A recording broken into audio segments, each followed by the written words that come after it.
Good morning, everybody. This is Laura Peterson, your host of Central Florida Real Estate Radio. I'm from Your Home Sold Guaranteed Realty, and to discuss the sale of your home, you can call or text 407-566-2555. That's 407-566-2555. So I have lots of great stuff to go over with you today. Can you believe it? We're midway or even a little bit further, September 21st, only one more week almost left in September. So time is really flying. And September is one of those months that's a little bit low in regards to what's going on in the real estate market. When it comes to sales.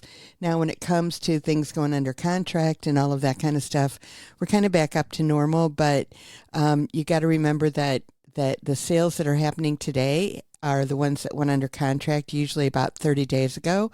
And that's when school was getting back in session. And then everybody was getting used to school being back in session. So everybody's busy, their life being a little bit different. And so as a result of that, the sales always go down in September. The other month that this happens is in January because everybody's busy with the holidays and everything like that. Now, it's not a huge difference, though. I mean, it's a difference in a week that it's maybe down about 20% or whatever. And so right now, like, for example, this week we had 339 sales, and it's probably in the low 400s. So it's about a 25% decrease during this time of year. And last week we were at 345. So this week at 339, we're right in line. And the median price is at 425, which is pretty close to where it was last week as well. The inventory decreased by 60, and we're still at 9,020. So how those 339 homes go is 40 of them were under 250, 26 between 250 and 300, 87 between 300 and 400, 69 between 400 and 500, 94 between 500 and a million, and 23 over a million. So looking at it, the way that the inventory goes today is that we have 6 months of inventory, and but it varies by price point and all of that kind of stuff too. So we're still, in my opinion, in a normal range, because a normal range is 4 to 6. And because we're in a lower month, you'd have to look at the whole thing. And I think that we're close to getting into a buyer's market, but we're still hanging in there in a normal market. Under 250, there's only 3.47 months, however, and 4.54 between 250 and 300. The big place where there's more inventory is between 500 and a million at 7.96, and over a million, there's 9.03. Now, when you're looking at the list to ask price ratio, we're down a little bit there too at 96.34. That shows you there's a little bit of room. But again, when you're looking at the ones that we look at, the ones that are lower, that are under 250 and now between 250 and 300 and over a million, all the rest of them are right at 98. So 92.83 is under 250 and 95.6, 250 to 300, and then 93.37 over a million, which is pretty consistent to where we are every week. So that's not really any difference. When you're looking at the condos, townhomes, and villas, there were 74 of them that sold last week, 91 the week before that, and the price decreased to 235. Which is down a little bit, but it's just 1 week, so we'll have to look at it again. And that inventory increased by 22 and is at 4,382. So you can see that there were 339 houses that sold and 9,000 of inventory, and 74 condos, less than a third of that, and 4,382. So you can see right there that we obviously have a lot more inventory in the condos, townhomes, and villas. So looking at that, when I get this page, I'm just circling through here. Okay. Of those 74, 39 of them were under 250, then 10 between 250 and 300, 14 between 300 and 400, 8 between 400 and 500, 3 between 500 and a million, and none sold over a million. So there's only 16 on the market over a million, but that's not showing any months of inventory. When you're looking at the months of inventory, we're 13.67 overall, about double of the single family homes or more. Under 250, we've got 10.56, 14.79, 250 to 300, 18.08, 300 to 400, 15.23, 400 to 500, 24.23, 500 to a million this week. And the list to ask price ratio is at 95.99, not too far off. The 97 is where they're at in the middle phases, just between 300 to 500 are at 97, and the rest of them have got a little bit more room.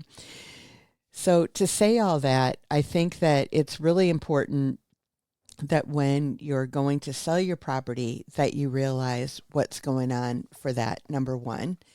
Number two, if you're going out there looking at a property, I think it's very important that you know that as well. The biggest challenge that we run into when it comes to condos is that, the bottom line is that you've got to definitely make sure that you are well aware of what's going on with those condo fees. And if you're getting a loan on that condo, basically the bottom line is that amount that you're going to be paying on that is going to go into your ratios in regards to whether or not the bank thinks you can afford it. And so as a result of that, it's really a big deal. And that's why I think the condo market is kind of where it's at right now. Ever since Surfside, which we talked about a week or two ago, when they finally found out what all of the challenges were of it, why that building collapsed, and close to 100 people died in it a few years ago. I think it was about 5 years ago now. And so as a result of that, there's been lots of infrastructure put in there to make sure that nothing like that happens again. It ends up that the pool deck collapsed, and that was kind of holding up part of the building, which they didn't necessarily know that or mean for that to happen. And when that all collapsed, then the building collapsed as well. So what has happened is there's lots of engineering studies, lots of things that have been done to condos. They've found all their errors that are underlying that have been existing there, and they make sure that basically that doesn't exist anymore. Now, obviously, it comes as a price, and so the current condo owners had kind of, picked that up, and all of the different condo associations figured out different ways in regards to how they were going to handle them. If they were going to handle it that they were going to, make it that it was just a one-time fee that everybody had to pay that was maybe several $1,000s, or if it was something that they spread out over time and increased the condo dues. So it's probably a combination in most of them, that some of them had a special assessment, and then some of them had a special assessment that became a permanent assessment that was a higher amount. And so when you're looking at that, that's something that you just definitely have to be aware of. A lot of people like the lock and leave. You don't have to take care of the outside. The roof is taken care of. The, landscaping, the insurance on the building is all taken care of.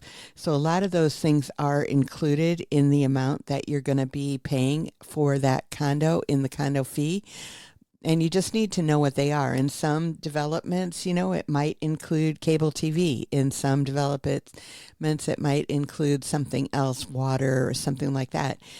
But you just need to, first of all, make sure that you know what you're getting into, apples to apples. You need to look and see if there are any lawsuits on the development as well. If there are, it might be hard to get financing in the first place. So there's just a lot of things to be considered. they're still a great thing to buy. You just have to dot your I's and cross your T's. And that's what we're here to help you through whenever you're going through that kind of situation to figure out what you want to do.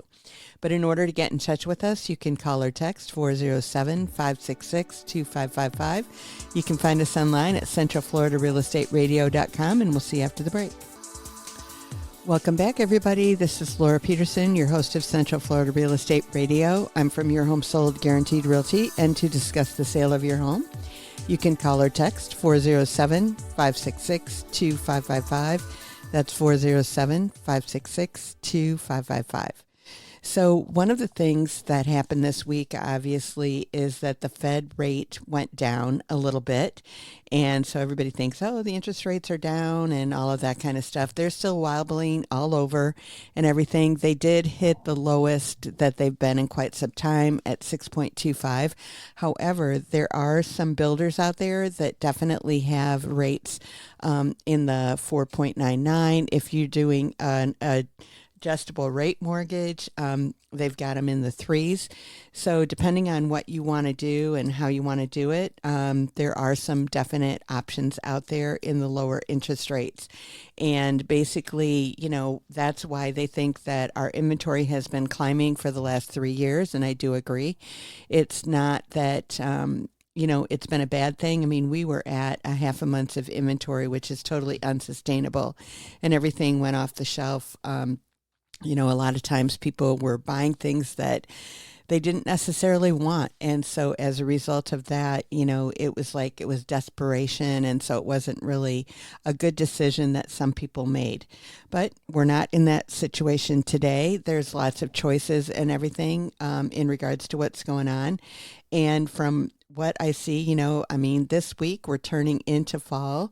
Not sure what day it is, but I know it's probably Tuesday or Wednesday of this week that fall officially begins. And then there's some studies out that show that the U.S. market is going to peak between October 12th and 18th for buyers, why Florida's best deals arrive late October to December with more listings and lower prices. So I know that I have mentioned before that there are builders that have year ends, just like every other company does. But basically when they have that year end coming up, and there's some of them that have them in November and some of them that have them in December. So when that's going on, what always happens is that there are great deals going on with the new builds right now. And there is inventory. I was at a builder earlier this week, and they definitely have a lot more inventory than what they normally like to carry. This is kind of on the higher end. The lowest house that they had in inventory was starting at $700,000, and the highest was over $2 million in this particular neighborhood. And so basically, but the ones that they're selling at 700 were at $1 million, and they just basically need to sell a couple of houses because they want to free up that cash flow. So they don't really care what one of those houses that they sell, but they're going to give a good discount on it. So I think that that's something that is definitely, of interest and a good deal that's going on out there.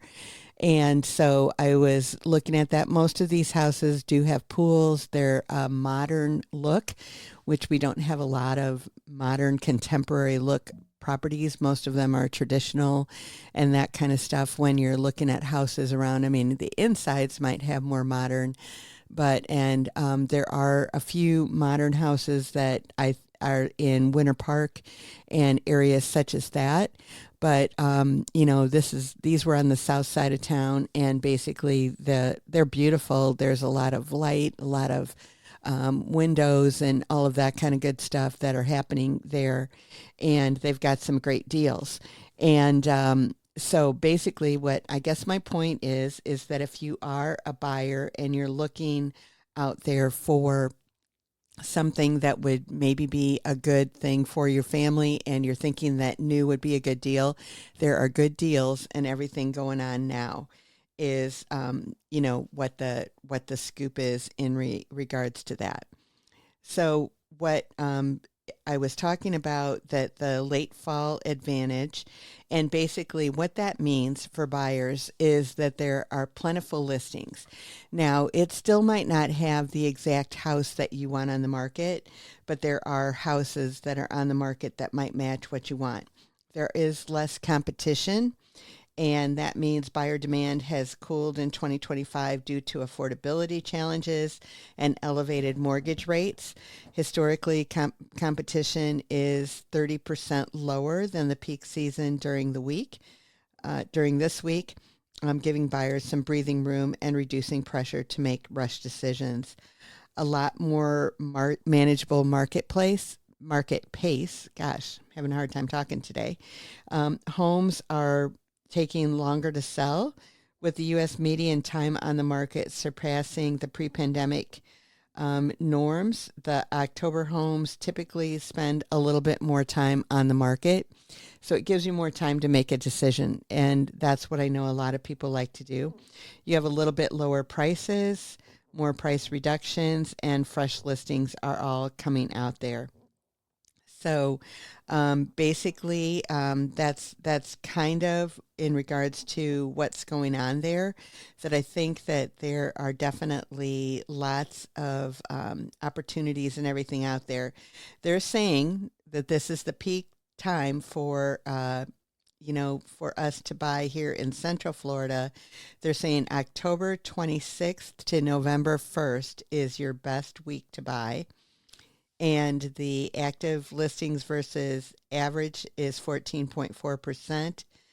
The views per property versus the peak is down 40%. The days on the market is 13 higher. The median list price goes down about 4% during that week. New listings versus the average, it's down about 7%, and the price reduction is 0.9%. So basically, those are stats that people are giving you. What really happens, depends kind of on what's going on with you and your family and everything like that. But the thing that I want to let people know is that there are definite opportunities and everything out there, for you. And that's what you have to know. And if you're a seller, there are definite opportunities and everything out there as well. I'm working with the seller right now that we're working on, getting them a cash offer. We have our cash offer program that we get about 10 offers from different companies when we go to do this. And what we're finding is that basically the bottom line is that we get 10 on any listing, any property that's out there. So if you want a cash offer on your house, just let me know, give me your address, and within an hour or so, I can get you offers on a property. And that's if it's listed. The fees might be a little bit higher because we have to take care of your realtor that you're under contract with and everything as well. But I definitely can get you offers and all of that kind of good stuff on that. So if you're in a position where you need to sell, we definitely have the tools in order to get those cash offers for you. So basically the bottom line is that we get you these cash offers, and then what happens from there is that these companies come in and they do an inspection to make sure there's nothing else that they're missing or whatever. And then as a result of that, they are going ahead and once we've done all of our homework and everything like that, and everybody's happy with it, then you move forward. Now, the reason that it's working really well for these people is that one of the people that live in the house has an autoimmune disease. And so they really don't want to have a lot of people into their house because they're very susceptible and they keep themselves pretty isolated and that kind of stuff, or they've got their self-protected. And so their house is their sanctuary, right? That they go out there into the world and have to wear a mask and all of that kind of good stuff. But when they come to their house, they want to be able to know that the environment is sterile and clean and everything that they would expect it to be. And so as a result, this kind of situation where they don't have to have showings, they are getting the price that they want for the property, and then some, and all of that kind of good stuff. So it's a totally win situation. It's kind of like when you go to turn in when you're going to change cars. So there are certain dealers that you can go to, and I think somebody was telling me it's about 20% of the places that sell cars. You could take your car in there and sell it to them as a trade. And as a result of that, you know that if you sold your car on the street, you would be getting a little bit more. But for convenience, you're going to go ahead and take it to the dealer. So that's kind of the same type of situation that we're dealing with here in the houses, is that if you want to sell it on a regular basis, we're obviously able to do that. But if you do want to do it on trade and be able to have convenience and that you know what's going on and you don't have to worry about anything, then we've got that available as well. So in order to get in touch with us, you can call or text 407-566-2555. You can find us online at centralfloridarealestateradio.com, and we'll see you after the break. Welcome back, everybody. I'm Laura Peterson, your host of Central Florida Real Estate Radio. I'm from Your Home Sold Guaranteed Realty, and to discuss the sale of your home, you can call or text 407-566-2555. That's 407-566-2555.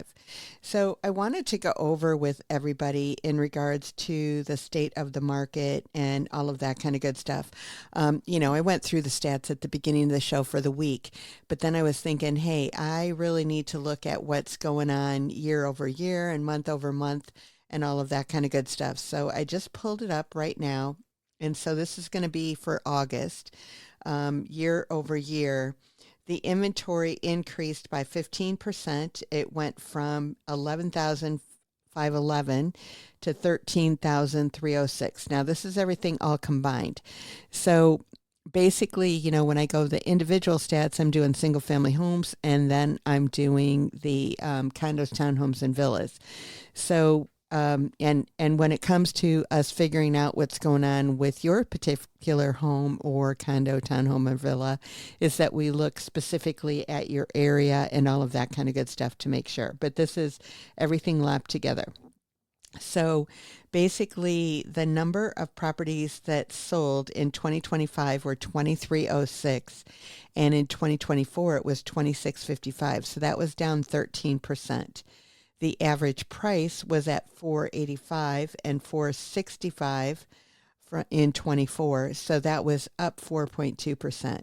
The median price was at $382,950 in 25 and $384,500 in 24. So it's down 0.4%. So $382,950 to $384,500, down about $1,500 per house.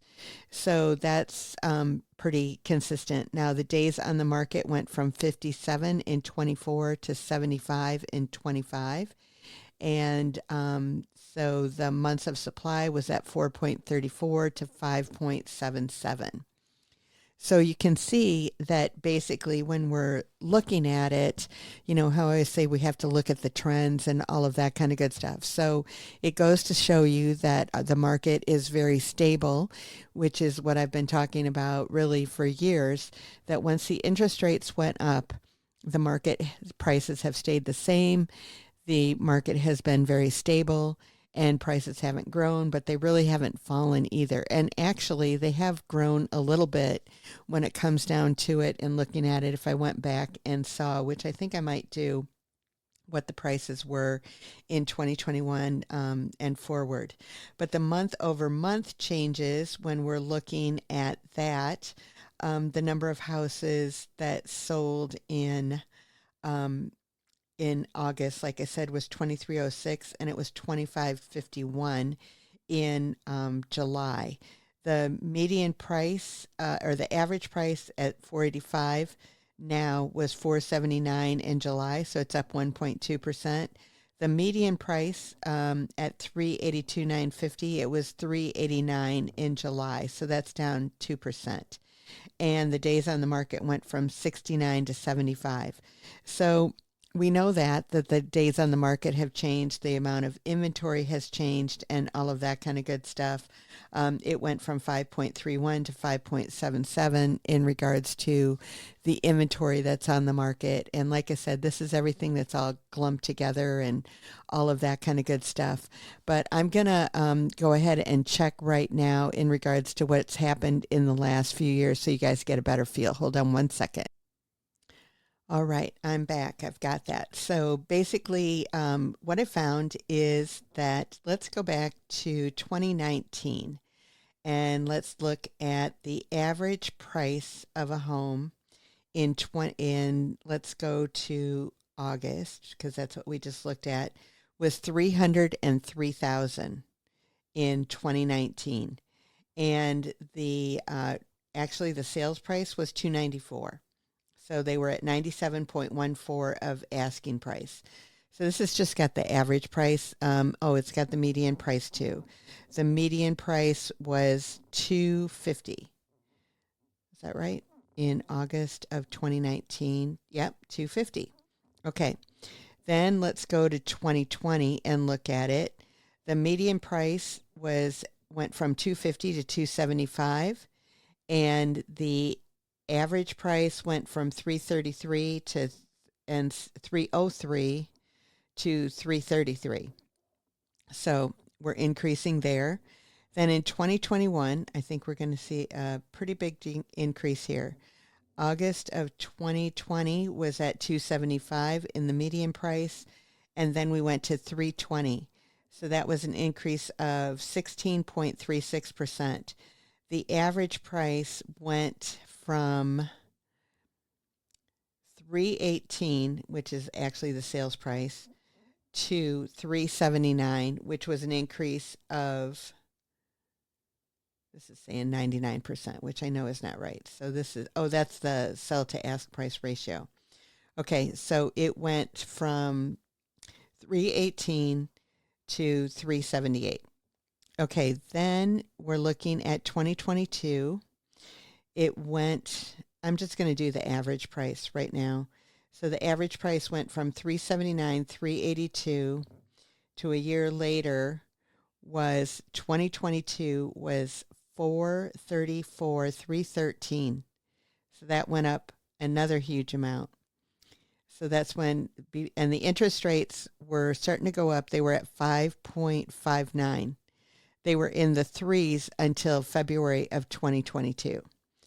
So then the next year, in August of 2023, we went from 434 to 447. So we just went up slightly, like $11,000.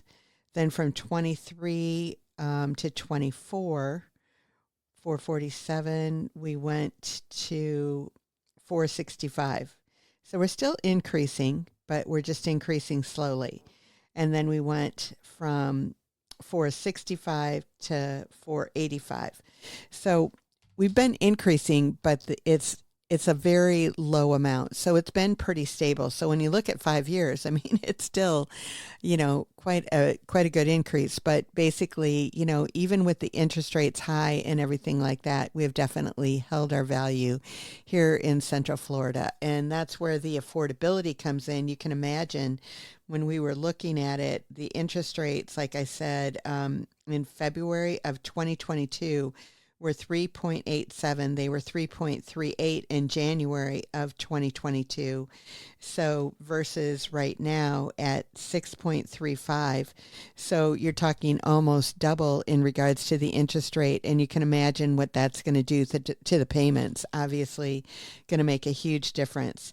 So when I'm looking at this 20-year history, so looking at that, I'm going to see basically when the interest rates started to go down. They went down to the fours first, and let's see, then they were at the fives. Okay, so 20 years ago in 2006, the interest rates were at 5.77. Then they went up to sixes.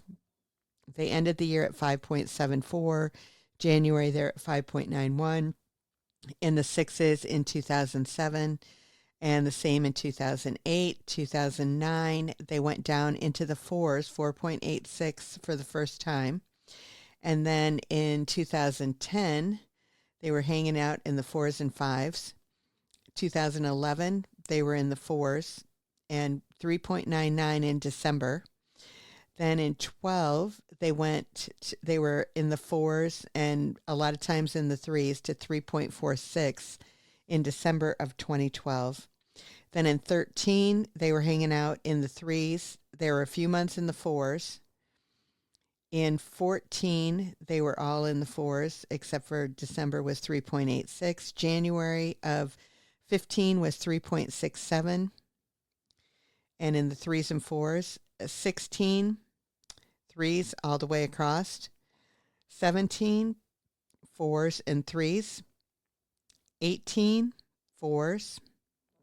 19, fours and threes. 20, threes and twos, 2.97, 2.85 in July of 2020. Then it goes to 2.74 in September, 2.72 in October, 2.7 in 2020 November, and 2.7 in December. January of 21 was 2.73, and then 2.88. So we're sticking in the twos all through 21. And then in 22 were the last times that we saw the threes, 3.38 in January, 3.87, 4.2, 4.94, 5.28, and it just kept going up until the sixes. We hit the sevens for the first time in 2023.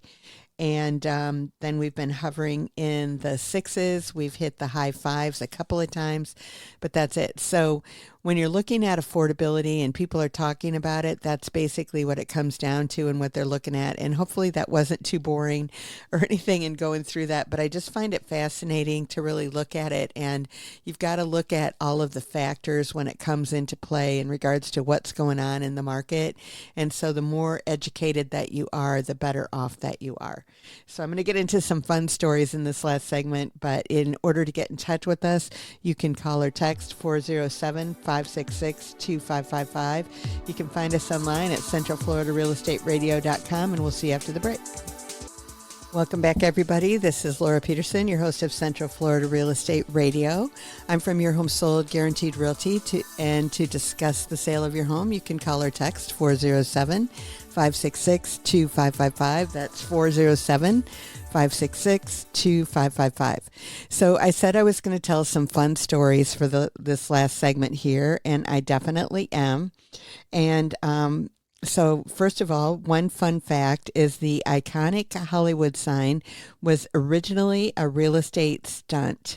And so basically the sign built into the side of the Mount Lee has gone through a couple of renovations over the year, but the original intent of the sign was to promote the sale of homes and property. According to the LA Times, in 1923, the area would provide a clean, healthful atmosphere and a beautiful outlook on the Hollywood Hills.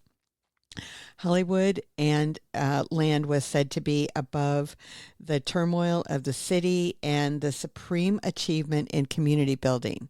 So isn't that interesting? Russia sold Alaska to the U.S. for 2 cents per acre.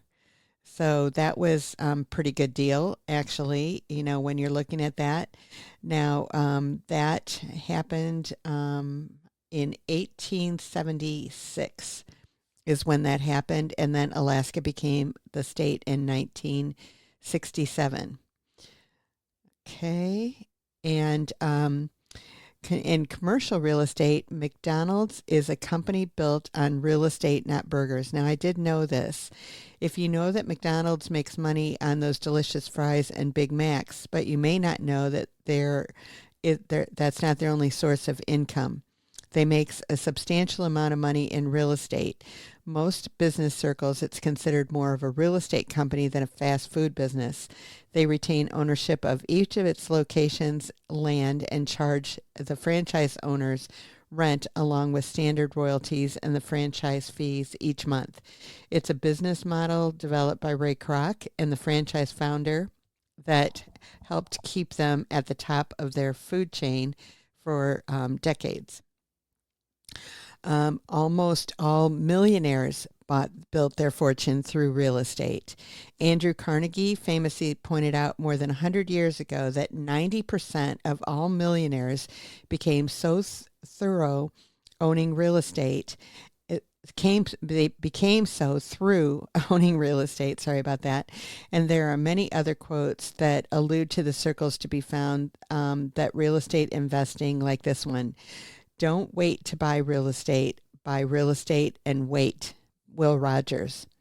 Millionaires make up less than 10% of the population, but interestingly, according to the business theorist Thomas Stanley, author of the book The Millionaire Next Door, 80% of U.S. millionaires are first-generation rich. That means new millionaires are made every year. So how are they doing it? There must be something there. Most of the wealthiest people in the world own multiple properties and seemingly endless stream of income produced from them. It makes sense since property values have appreciated at an average of 8.3% over the last 10 years. So like I told you, and I'll kind of stop with the facts on that and just kind of go off on that one right there. That basically, we have several plans for investors if that's something that you want to do. And we have ways that you can actually take the equity out of your own house that you have right now and use that to buy another property and then have somebody else pay those bills. And so, our investment the way that we do it is very simple. Is that our proposal to you is that say you were 20 years old or maybe even 30, and basically if you bought one property a year for the next 30 years, 40 years or whatever, and you just sat on them, you had tenants in them that paid the bills and all of that kind of stuff. So you had no expenses. By the time the 30 years were up, if you had a 30-year mortgage and you paid nothing else on it, then basically you would own those houses outright. And so you would have all of the appreciation and all of that kind of stuff that comes to it. When it comes down to it, and I looked at the 20-year thing, is what I was looking at when I was looking at the interest rates and kind of what has happened to the prices over the last year. But if you look at that 20-year history, and we'll look at where we're at right now, that if you started in January of 2026, the average price of a home of homes in Central Florida was $301,542, and here we are 20 years later, and now the average price is $501,812. So basically, you can see how it's very easy that people will make money on real estate, with just letting it sit there. So if you had an asset that somebody paid your bills on and it just kept growing and all of that, so that's where it makes sense that if you want to invest in real estate or how you invest in real estate, and then when you get to retirement age and you decide that you want to retire, and you're sitting here with this portfolio of homes, you can continue to collect the money from that and have the income and everything, which obviously would be good from a rental standpoint. But if you just sold one of those houses a year, so we only went 20 years from 300,000 to 500,000. And so if you would have $500,000 a year if you just bought it 20 years ago, if you sold one of them to live on that year. And what we generally say, in over 30 years, which I'm sure if we looked at that, we would be pretty close, that house, it would be probably closer to $1 million if it was 30 or 40 years ago. Then basically, could you live on $1 million a year? And now today, if you're buying that $500,000 house, it would be worth $1 million, 20 years from now. So basically, when it comes down to it, there are definite opportunities. And when you lock in the rate and you lock in what you're going to have to pay, for that house for the most part, and rents are not going anywhere except for up for the most part. They're very consistent, and it's a very good rental market for homes here in Central Florida. I wouldn't necessarily say I would do condos like that because you have fees that are a little bit more stringent on that. But when it comes to the single family homes, I would do it all day long. And so if you're interested in that, just go ahead and let us know. In order to get in touch with us, you can call or text 407-566-2555. You can find us online at centralfloridarealestateradio.com, and we'll see you after the break.